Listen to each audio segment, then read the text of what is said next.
नमस्कार, स्वागत है आपका न्यूज इंडिया में और मैं हूं आपके साथ मुस्कान। तो चलिए बुलेटिन का आगाज इस वक्त की बड़ी खबर के साथ करेंगे। इस वक्त की बड़ी खबर बता दें आपको, बीजेपी की मुश्किलें लगातार बढ़ती जा रही हैं। बड़ी और अहम खबर इस वक्त की बता रहे हैं आपको, वरिष्ठ नेता और पूर्व विधायक ने बीजेपी छोड़ दी है। बड़ी और अहम खबर, बलवान सिंह दौलतपुरिया ने किसानों को समर्थन दिया है, जिस कारण उन्होंने बीजेपी छोड़ दी है। ऐलान उन्होंने गांव के बीच चौक में जो पंचायत हुई उसके बीच उन्होंने ऐलान किया कि अब वो बीजेपी से पूरी तरह से वो बीजेपी छोड़ चुके हैं और किसानों के समर्थन में आ गए हैं। उन्होंने ये भी कहा कि पार्टी छोड़कर किसान और भाईचारे को बचाने का काम करूंगा। बता दें कि विधायक के साथ साथ बीजेपी के कई नेताओं ने भी पार्टी छोड़ दी है। बड़ी और अहम खबर, बीजेपी के लिए लगातार मुश्किलें बढ़ती जा रही है। जिस तरह से किसान आंदोलन पिछले 66 दिनों से लगातार चल रहा है, बीजेपी की मुश्किलें वहीं बढ़ रही थी, लेकिन अब जब बीजेपी के खुद के नेता कद्दावर होते नजर आ रहे हैं और बीजेपी के नेता अपनी पार्टी छोड़ रहे हैं और किसानों के समर्थन में आ रहे हैं। इसी बीच बड़ी और अहम खबर बता रहे हैं आपको, बलवान सिंह दौलतपुरिया ने किसानों के समर्थन में बीजेपी पार्टी छोड़ने का ऐलान कर दिया है और उन्होंने कहा है कि मैं अभी से बीजेपी छोड़ रहा हूं और किसानों के समर्थन में आ गया हूं। पार्टी छोड़कर किसान और भाईचारे को बचाने का काम किया जाएगा। चलिए तो एक और बड़ी खबर के रुख करेंगे। इस वक्त की बड़ी खबर बता दें आपको, कृषि कानूनों के खिलाफ किसानों का आंदोलन जारी है। बड़ी और अहम खबर बता रहे हैं, इस वक्त की गाजीपुर बॉर्डर पर किसानों की संख्या लगातार बढ़ती जा रही है। बड़ी और अहम खबर, किसानों की संख्या को देखते हुए सुरक्षा भी बढ़ा दी गई है। पुलिस प्रशासन पूरी तरह से मुस्तैद है और देर रात 12 लेयर की बैरिकेडिंग की गई है। सुरक्षा के मद्देनजर NH 24 को भी बंद कर दिया गया है। नोएडा सेक्टर 62 से अक्षरधाम जाने वाले रास्ते भी पूरी तरह से बंद कर दिए गए हैं। पिछले 66 दिनों से कृषि कानूनों के खिलाफ किसानों का संघर्ष और आंदोलन लगातार जारी है, जिसके बीच गाजीपुर बॉर्डर पर अब एक बार फिर से किसानों की संख्या लगातार बढ़ती जा रही है। बीच में एक बार किसान आंदोलन धीमा पड़ा था, लेकिन उसके बाद एक बार फिर से अंगड़ाई लेते हुए किसान आंदोलन गाजीपुर बॉर्डर पर किसानों की संख्या इस बीच बढ़ी है और किसानों की संख्या को देखते हुए पुलिस प्रशासन भी मुस्तैद है और सुरक्षा को बढ़ा दिया गया है। देर रात 12 लेयर की बैरिकेडिंग की गई है।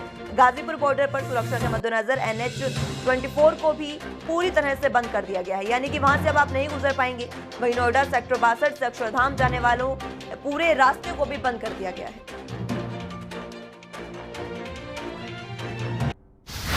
वहीं प्रधानमंत्री नरेंद्र मोदी ने 2021 के पहले संस्करण मन की बात का कार्यक्रम आज उन्हें संबोधित किया और 26 जनवरी को तिरंगे का अपमान देखकर देश बहुत दुखी हुआ है, ये प्रधानमंत्री नरेंद्र मोदी ने कहा। प्रधानमंत्री मोदी ने कहा कि राष्ट्रपति द्वारा संसद के संयुक्त सत्र को संबोधन के बाद बजट सत्र भी शुरू हो गया है। इस सभी के बीच में एक और कार्य हुआ जिसका हम सभी को बेहद इंतजार रहता है और ये कार्य था पद्म पुरस्कारों की घोषणा। इस साल भी पुरस्कार पाने वालों में वो लोग शामिल हैं जिन्होंने अलग अलग क्षेत्रों में बेहतरीन काम किया है, अपने कामों से किसी का जीवन बदला है, देश को आगे बढ़ाया है। वहीं दिल्ली हिंसा का जिक्र करते हुए प्रधानमंत्री नरेंद्र मोदी ने कहा कि इन सबके बीच दिल्ली में 26 जनवरी को तिरंगे का अपमान देख देश बहुत दुखी है। वहीं मन की बात कार्यक्रम में जिस तरह से प्रधानमंत्री नरेंद्र मोदी ने दिल्ली हिंसा का जिक्र किया और कहा कि 26 जनवरी को लाल किले पर तिरंगे का अपमान देखकर देश बहुत दुखी है, इसी बीच उनकी इस टिप्पणी पर किसान नेता और कृषि कानूनों के खिलाफ प्रदर्शन लगातार कर रहे राकेश टिकैत ने प्रतिक्रिया दी है। टिकैत ने कहा कि क्या तिरंगा सिर्फ प्रधानमंत्री का है? राकेश टिकैत ने कहा कि सारा देश तिरंगे से प्यार करता है, जिसने तिरंगे का अपमान किया उसको पकड़ा जाना चाहिए। सरकार और किसानों के बीच कृषि कानूनों पर बातचीत फिर से शुरू करने पर राकेश टिकैत ने कहा कि बंदूक की नोक पर बातचीत नहीं होगी। वहीं दिल्ली में शुक्रवार को इजरायली दूतावास के पास बम ब्लास्ट जो हुआ उसकी जांच का आज दूसरा दिन है, लेकिन अभी तक कोई ठोस सबूत नहीं मिला है। अब जांच एजेंसियां ब्लास्ट के वक्त 2 घंटे के दौरान आसपास मौजूद रहे 182 लोगों की जानकारी निकाल रही है। पुलिस का फोकस धमाके में ईरानी कनेक्शन पर भी है। पुलिस अफसरों का कहना है कि इस बात की पर्याप्त संकेत हैं कि धमाके के पीछे तेहरान का हाथ हो सकता है। 29 जनवरी की शाम 5:10 पर असेंबली के बाहर धमाका हुआ था। इससे वहां खड़े 3 वाहनों को नुकसान पहुंचा था।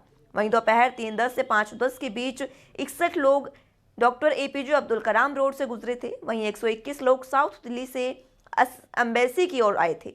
पुलिस को शक है कि इन्हीं 182 लोगों में से किसी एक ने एम्बेसी के बाहर doctor APJ Abdul Kalam road पर एक पेड़ के नीचे IED डिवाइस प्लांट किया था। पुलिस के मुताबिक आसपास लगे CCTV कैमरों की फुटेज ने इनकी तस्वीरें निकाली हैं। इनमें दूतावास के पास बंगलों के भी फुटेज है। एक अधिकारी के मुताबिक हम इन लोगों में से कई की पहचान भी कर चुके हैं। सभी से पूछताछ की जाएगी। पुलिस ने घटनास्थल के पास लगे सीसीटीवी से 2 संदिग्धों की पहचान भी की है। ये लोग एक कैब से उतरते हुए दिखाई दे रहे थे। पुलिस ने कैब ड्राइवर से पूछताछ कर संदिग्धों का स्केच भी तैयार कराया था। वहीं एनएसजी की टीम ब्लास्ट के तरीकों की जांच भी कर रही है। दिल्ली पुलिस की स्पेशल सेल ने राजधानी में रहने वाले कुछ ईरानियों से पूछताछ भी की है। इसमें कुछ ऐसे ईरानी नागरिक भी शामिल हैं जिनका वीजा भी खत्म हो चुका है। उधर ब्लास्ट के बाद इजराइल में दुनिया भर में अपने दूतावासों की सुरक्षा बढ़ा दी है। वहीं रोहतक के उपायुक्त कैप्टन मनोज कुमार ने एक अहम जानकारी दी, जिसमें उन्होंने कहा कि कोविड-19 की दोनों वैक्सीन को राष्ट्रीय नियामक प्राधिकरण द्वारा पूरी तरह सुरक्षित पाया गया है। इन वैक्सीन के खिलाफ अफवाहें फैलाने वालों के विरुद्ध आपदा प्रबंधन अधिनियम 2005 और भारतीय दंड संहिता 1860 की संबंधित धाराओं के विरुद्ध दंडात्मक कार्रवाई की जाएगी। उन्होंने कहा कि सोशल मीडिया और अन्य मीडिया में कोविड-19 की वैक्सीन की सुरक्षा और प्रभाव के बारे में भ्रामक अफवाहें फैलाई जा रही हैं। कोविड-19 पर नियंत्रण पाने हेतु सीरम संस्थान द्वारा कोविशील्ड और भारत बायोटेक लिमिटेड द्वारा कोवैक्सीन विकसित की गई है। कोविड-19 के टीकाकरण हेतु राष्ट्रीय विशेषज्ञ समूह द्वारा लिए गए फैसले के अनुसार सर्वप्रथम स्वास्थ्य कर्मियों और फ्रंटलाइन वर्कर्स का टीकाकरण किया जा रहा है। कोविड-19 टीकाकरण को सफल बनाने और कोरोना महामारी को समाप्त करने के लिए सभी आवश्यक कदम भी उठाए जा रहे हैं। वहीं राष्ट्रीय जन उद्योग व्यापार संगठन की एक अहम बैठक हुई। ये बैठक एक मीटिंग क्रांति ग्रुप नई फसल और सब्जी मंडी रोहतक में आयोजित की गई, जिसमें मुख्य अतिथि चाय पर चर्चा और स्वागत समारोह में बोलते हुए प्रदेश अध्यक्ष गुलशन ढंग ने आयोजकों का इस दौरान स्वागत किया और धन्यवाद करते हुए कहा कि राष्ट्रीय जन औद्योग व्यापार संगठन द्वारा हर महीने रोहतक शहर में हर मार्केट में शहरी अध्यक्ष सुमित सोनी की अध्यक्षता में एक कार्यक्रम का आयोजन किया जाएगा और इसी तर्ज पर प्रदेश स्तर पर भी हर जिले में सिलसिलेवार हर महीने कार्यक्रम जिलाध्यक्ष की अध्यक्षता में आयोजित किए जाएंगे।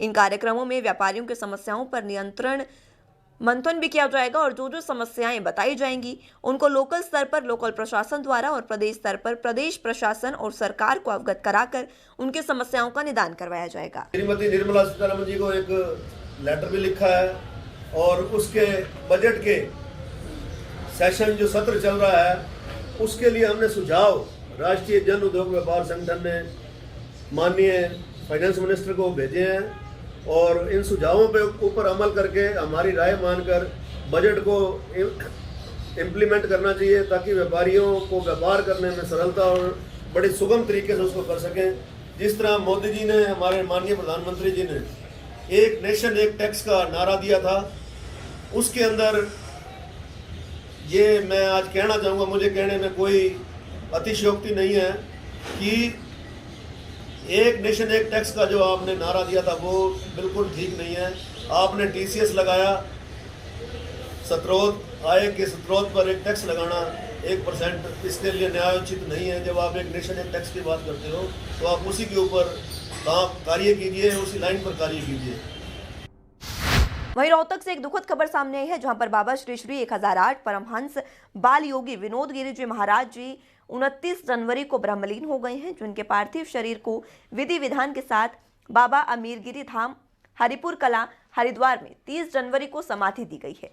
बाबा श्री श्री 1008 परमहंस बाल योगी विनोद गिरी जी महाराज शिष्य ब्रह्मलीन श्री श्री 1008 परमहंस बाबा अमीरगिरी जी महाराज ने अपना भौतिक शरीर त्याग कर सिद्ध श्री श्री 1008 परमहंस बाबा अमीरगिरी जी महाराज के चरण कमलों में स्थान पा लिया है। उनके पार्थिव शरीर को विधि विधान के साथ समाधि दी गई है। इस मौके पर संत समाज के अनेक प्रांतों के सैकड़ों संत महात्माओं और आसपास के श्रद्धालुओं को जनसैलाब बाबा के अंतिम दर्शन के लिए भी उमड़ पड़ा था। फिलहाल के लिए इस बुलेटिन में इतना ही। आप जुड़े रहिए न्यूज इंडिया के साथ। नमस्कार।